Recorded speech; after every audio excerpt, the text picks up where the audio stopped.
Sir ನಾವು ಸುಮಾರು ಒಂದು 15 ದಿವಸದಿಂದ ಕ್ಷೇತ್ರದ ತುಂಬ ಸುತ್ತಾಡಿದ್ದೀವಿ. ಎಲ್ಲ ಕಡೆಯೂ ಗ್ರಾಮೀಣ ಪ್ರದೇಶದಲ್ಲಿ ಹೊರತುಪಡಿಸಿದರೆ ಟೌನು ಮತ್ತು ಗ್ರಾಮೀಣ ಪ್ರದೇಶ ಅಷ್ಟೇ ಯೋಗೇಶ್ವರ ಪರವಾಗಿ ಮತ್ತು ಕಾಂಗ್ರೆಸ್ ಪರವಾಗಿ ಒಲವು ಜಾಸ್ತಿ ಕಾಣ್ತದೆ. ಎಲ್ಲೋ ಒಂದು ಕಡೆ ನೀರಾವರಿ ಚರ್ಚೆ ಆಗ್ತಿದೆ ಸರ್. ಈಗ ಯೋಗೇಶ್ವರ ಅವರು 18 ಕೆರೆ ನೀರು ತುಂಬಿಸಿದ್ರು, ನಾನು 116 ಕೆರೆ ನೀರು ತುಂಬಿಸ್ತೀನಿ ಅಂತ ಕೇಂದ್ರ ಸಚಿವರು ಹೇಳಿಕೆ ಕೊಟ್ಟಿದ್ದಾರೆ. ಅದು ಎಲ್ಲ ಸುಳ್ಳು ಮಾಹಿತಿ. ಯೋಗೇಶ್ವರ ಅಂದರೆ ಇಡೀ ಚನ್ನಪಟ್ಟಣದಲ್ಲಿ ಯಾರ ಬಾಯಿಲೂ ಸಹ ಅವನು ಭಗೀರಥ ಅಂತ ಹೇಳ್ತಾರೆ ಹೊರತು ಕುಮಾರಸ್ವಾಮಿನ ಭಗೀರಥ ಅಂತ ಹೇಳಲ್ಲ. ಈ ನೀರು ತುಂಬಿಸೋ ವಿಚಾರದಲ್ಲಿ ಯೋಗೇಶ್ವರ ಪಾತ್ರ ದೊಡ್ಡದೇ ಹೊರತು ಕುಮಾರಸ್ವಾಮಿ ಪಾತ್ರ ಏನಿಲ್ಲ. ದೇವೇಗೌಡರು ಇಗ್ಲೂ ಡ್ಯಾಮ್ ಕಟ್ಟಿಲ್ಲ ಅಂದರೆ ನೀರು ಎಲ್ಲಿಂದ ಬರ್ತಿತ್ತು ಅಂತ. ಇಗ್ಲೂ ಡ್ಯಾಮ್ ಕಟ್ಟಿದರೆ ಈಗ ಕಾವೇರಿ ಕಟ್ಟಿದ್ದಾರೆ. ಕಾವೇರಿ ನೀರು ಕಟ್ಟಿದ ತಕ್ಷಣವೇ ಅದಕ್ಕೆ ಸಂಬಂಧಪಟ್ಟಂಗೆ ಕಾಲುವೆಗಳು ಹಲವಾರು ಉಪನದಿಗಳು ಮಾಡಿದ್ರೆ ರೈತರಿಗೆ ಅನುಕೂಲ ಆಗೋದು. ಆ ಉಪನದಿಗಳನ್ನ ಮಾಡಿದಾರೆ ಯಾರು? ಕೆರೆಗಳಿಗೆ ನೀರು ಬಿಟ್ಟಾರೆ ಯಾರು? ಯೋಗೇಶ್ವರರು.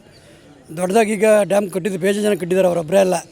ಕಾವೇರಿ ನಾಲ್ವಡಿ ಕೃಷ್ಣರಾಜ ಒಡೆಯರ್ ಕಟ್ಟರು, ಏನು ಆಲ್ಮಟ್ಟಿ ಡ್ಯಾಮ್ ಇರ್ಬೋದು, ಕೃಷ್ಣರಾಜ ಸಾಗರ್ ಇರ್ಬೋದು, ಕೃಷ್ಣ ತುಂಗ ಬೇಜಾನ್ ಕಟ್ಟಿದ್ದಾರೆ.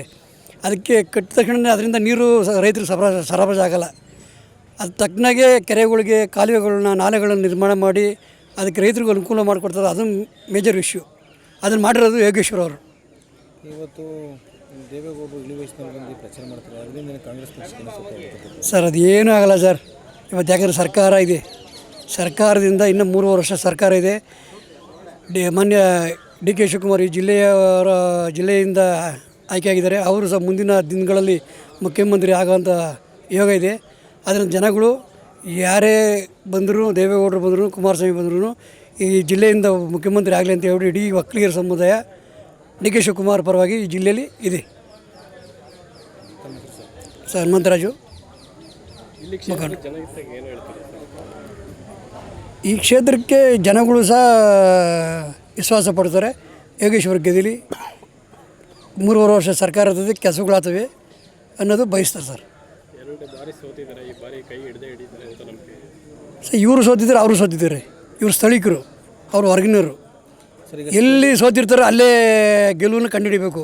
ಇವರು ಯೋಗೇಶ್ವರ ಬಂದು ಸ್ಥಳೀಕರು. ಇವರು ನಿಖಿಲ್ ಕುಮಾರಸ್ವಾಮಿ ಮಂಡ್ಯದಲ್ಲಿ ನಿಂತು ಸೋತಿದ್ರು, ರಾಮನಗರದಲ್ಲಿ ಸೋತಿದ್ರು. ಅವರು ಅಲ್ಲಿ ಜಾಗ ಹುಡುಕಬೇಕು. ಈಗ ಇಲ್ಲಿ ಯೋಗೇಶ್ವರ 2 ಸಾರಿ ಸತತ ಸೋತಿದ್ದಾರೆ. ಯೋಗೇಶ್ವರ ಸ್ಥಳೀಕರಾದರೆ ಇವರು ಯೋಗೇಶ್ವರಿಗೆ ಒಲವು ಇದೆ. ಸರ್, ಸ್ಥಳೀಕರಲ್ಲಿ ಒಂದು ವಿಚಾರ ಕೇಳ್ಬರ್ತಾ ಇದೆ. ಕಾಂಗ್ರೆಸ್ ಹೈಕಮಾಂಡ್ ನಾಯಕರು ವೈನಾಡಲ್ಲಿ ನಿಂತ್ಕೋತಾರೆ ಮತ್ತು ಸಿದ್ದರಾಮಯ್ಯ ಬಾದಾಮಿ ನಿಂತ್ಕೋತಾರೆ, ಮತ್ತು ಎಚ್ ಡಿ ಕುಮಾರಸ್ವಾಮಿ ಯಾಕೆ ರಾಮನಗರ ನಿಂತ್ಕೋಬಾರ್ದು ಅಂತ. ಸರ್ ಅದು ಪ್ರಶ್ನೆ.